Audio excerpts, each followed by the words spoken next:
Everyone, मैं प्रीति गंगवार स्वागत करती हूँ आप सभी का अपने यूट्यूब चैनल साइंस बबल्स में। आज के इस वीडियो में मैं लेकर आई हूँ क्लास 9 का चैप्टर 2 पार्ट 3। चैप्टर का नाम है is matter around us pure, क्या हमारे आसपास के पदार्थ शुद्ध हैं। आज के इस वीडियो में हम पढ़ने वाले हैं इसका टॉपिक मेथड्स ऑफ सेपरेशन, यानी कि पृथक्करण की विधियां। चलिए शुरू करते हैं आज की अपनी वीडियो।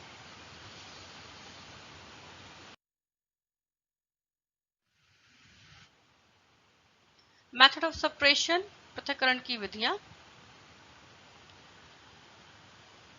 कौन कौन सी विधियां होती हैं, सबसे पहले हम ये जानेंगे। पहले नंबर पे है एवापोरेशन, वाष्पीकरण। ये वो विधियां हैं जिनसे हम मिश्रण को अलग करते हैं, पृथक करते हैं। दूसरा है सेंट्रिफिकेशन, अपकेंद्रीकरण। तीसरा है सेपरेटिंग फनल, पृथक्करण की। चौथा है सब्लिमेशन, ऊर्ध्वपातन। पांचवा है क्रोमेटोग्राफी। छठा है डिस्टिलेशन मेथड, आसवन विधि। सातवां है क्रिस्टलाइजेशन, क्रिस्टलीकरण। इसके अलावा और भी विधियां होती हैं जिनसे हम मिश्रण को अलग अलग कर सकते हैं, पृथक कर सकते हैं, लेकिन हमारे इस पार्ट में, इस कक्षा में, इस क्लास में हम यही विधियों के बारे में पढ़ेंगे क्योंकि हमारे सिलेबस में इन्हीं में से आएगा। तो चलिए बढ़ते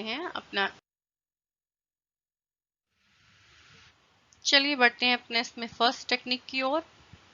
पहला मेथड क्या है? एवापोरेशन, वाष्पीकरण। क्या होता है एवापोरेशन में, वाष्पीकरण में? मिश्रण के दो पदार्थों में से एक पदार्थ का वाष्पीकरण पहले हो जाता है क्योंकि उनके क्वथनांकों में अंतर होता है। देखिए बच्चों, इस मिश्रण में एक पदार्थ तरल जरूर होता है, दूसरा तरल भी हो सकता है और ठोस भी हो सकता है। दोनों मिश्रण में से एक पदार्थ का क्वथनांक कम होता है और एक का ज्यादा होता है। जिसका क्वथनांक कम होता है वह पहले वाष्पीकृत हो जाता है, जिसका क्वथनांक ज्यादा होता है वो बाद में वाष्पीकृत होता है। तो इस प्रकार हम दोनों पदार्थों को अलग अलग कर सकते हैं। समझ लेते हैं कि एग्जाम्पल से। एग्जाम्पल लेते हैं हम डाई का। डाई में क्या क्या होता है? जल और रंग। जब हम डाई का वाष्पीकरण करते हैं तो हमें जल और रंग अलग अलग मिल जाते हैं। कैसे? जल का क्वथनांक कम होता है इसलिए जल पहले वाष्पीकृत हो जाता है। ये आप देख रहे हैं, ये पिक्चर मैंने शो की हुई है। इसमें पिंक कलर के कुछ पार्टिकल्स मैंने डाले हुए हैं और जो आपको दिखाया जा रहे हैं कि ये एक रंग है। और रंग किसके अंदर डला हुआ है? जल के अंदर डला हुआ है। तो जब हम इसका वाष्पीकरण करेंगे तो पहले जल वाष्पीकृत हो जाएगा, उड़ जाएगा और हमारा जो रंग है वो नीचे की ओर रह जाएगा। इस प्रकार से हमने जल और रंग को अलग कर लिया।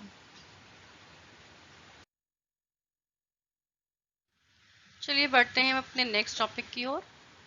नेक्स्ट मेथड है हमारा सेंट्रिफिकेशन, अपकेंद्रीकरण। इस विधि में पदार्थों के घनत्व में अंतर के कारण पदार्थ पृथक किए जाते हैं। इसमें इस मिश्रण में जो पदार्थ होते हैं उनके घनत्व में अंतर होता है, कोई हल्का होता है, कोई भारी होता है। इस विधि में हम क्या करते हैं?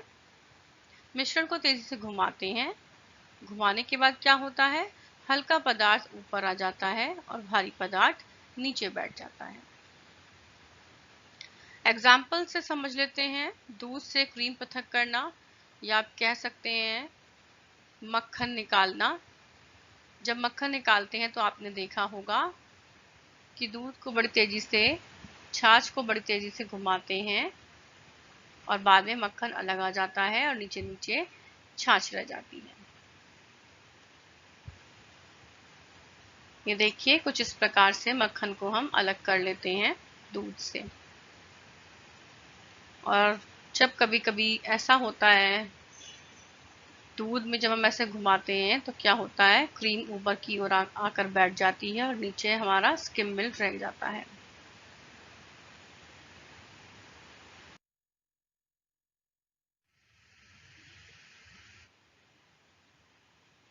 अब जान लेते हैं एप्लीकेशंस ऑफ सेंट्रिफिकेशन के बारे में, अपकेंद्रीकरण के प्रयोग। इनका प्रयोग भी पूछ लेते हैं एग्जाम में बच्चों, ये बहुत इंपॉर्टेंट है। पहला प्रयोग है इसका शराब तथा रक्त को जांचने के लिए, यानी कि ब्लड टेस्ट जब होता है तो उस टेक्निक में इसी विधि का प्रयोग किया जाता है। दूध से क्रीम अलग करने में, जो मैंने आपको अभी समझाया था। वॉशिंग मशीन में जब आप कपड़े डालते हैं वॉशिंग मशीन में, तो वॉशिंग मशीन कैसे काम करती है, आप उसके अंदर कपड़े डालते हैं, पानी डालते हैं, उसके बाद मशीन जोर से आपके कपड़ों को घुमाती है, जिससे कि आपके कपड़ों में जो भी मैल होता है वो अपकेंद्रण विधि के द्वारा बाहर की ओर आ जाता है।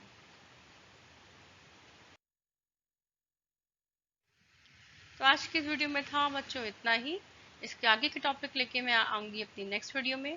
तब तक के लिए बने रहिए मेरे चैनल के साथ। Subscribe it, like it and share it. मिलती हूँ आप सब अगले वीडियो में। तब तक के लिए नमस्कार, जय हिंद।